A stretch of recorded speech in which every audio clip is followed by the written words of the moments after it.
to our channel, ladies and gentlemen. To those who support this channel in one way or the other, I want to say thank you. I'm really humbled. If you're watching us for the first time, kindly hit that subscribe button and click the notification bell. When William Samoei Ruto and Rigathi Gachagua were campaigning, they told Kenyans that they had a plan because they had rubbished everything that Uhuru Kenyatta had done the last 10 years.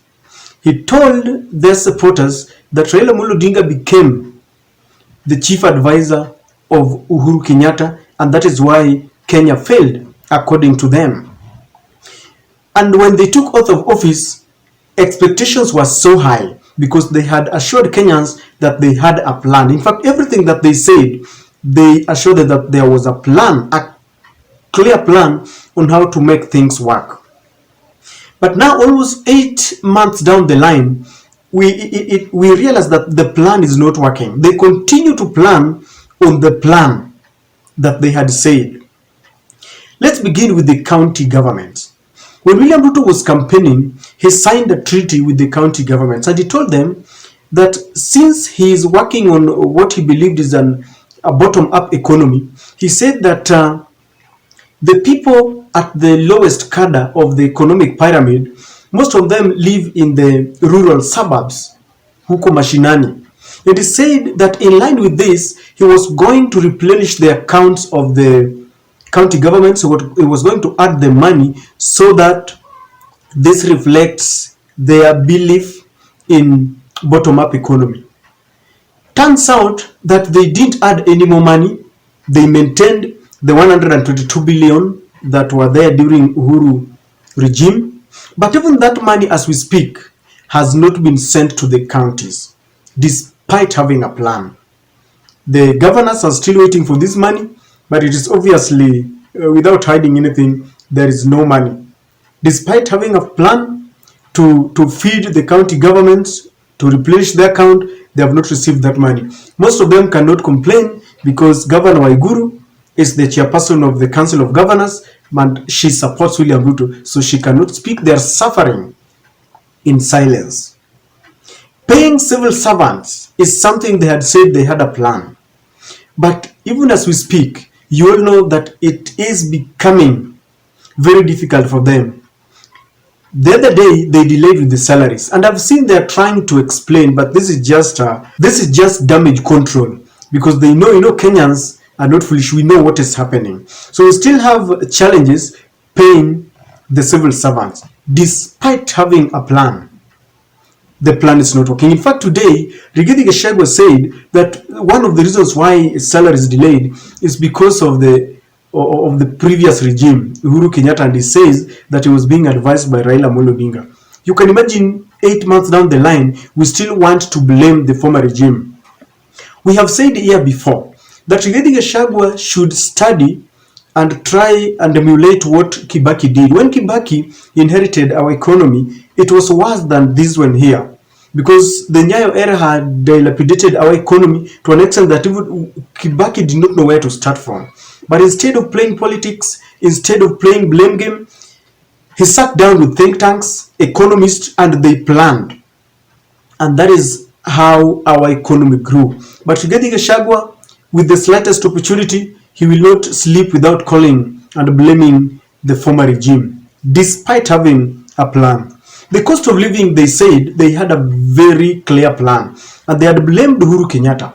Uhuru Kenyatta had initiated subsidies on unga, maize flour, on electricity, school fees. We had subsidies, fuel, token, everything.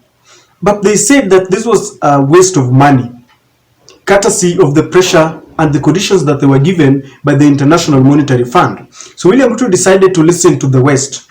At the expense of the hustlers who he had cheated, he was going to look after their affairs.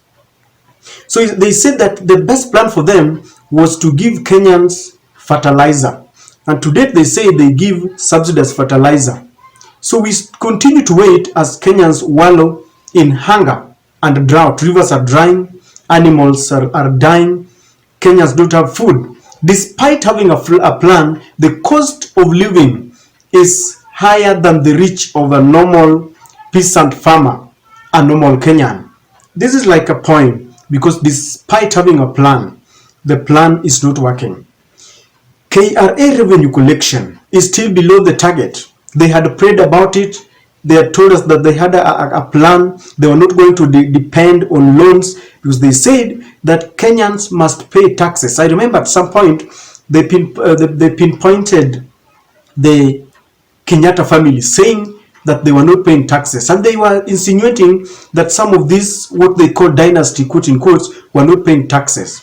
That day when Mama Ngina went to church and challenged them to come out through the independent institutions to investigate and find out whether they are not paying taxes, that story ended there. Despite having a plan, the revenue collection by the KRA is still below the target. Ladies and gentlemen, what is really happening? Kenya National Examination Council has not been paid. The officials who worked, supervisors, center managers, security officers, have not been paid to date. Why? There is no money. Despite having a plan, they are still praying to get their money. They can't get this money. William Ruto is in a fix, in a dilemma. He promised the West that he was going to work with them. But when he looks at the loan that they took together with Uhuru Kenyatta from the Chinese government, he cannot run away from them.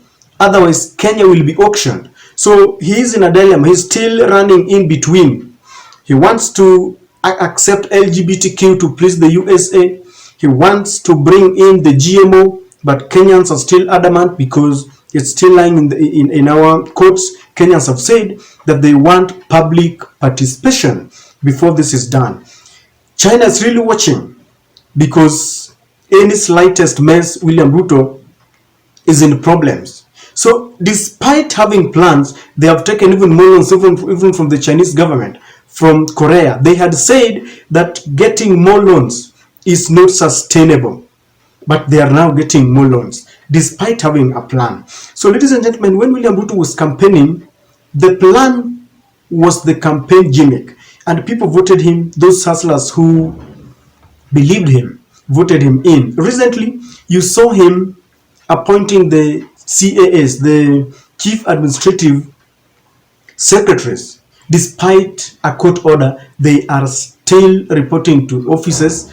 But one question that people kept on asking, was there any hustler? In fact, there was this joke in the country that Millicent Omanga is the mama mboga that William Ruto was rooting for, was telling them during the campaigns. And Evans Kidero is the boda boda man that William Ruto was referring to.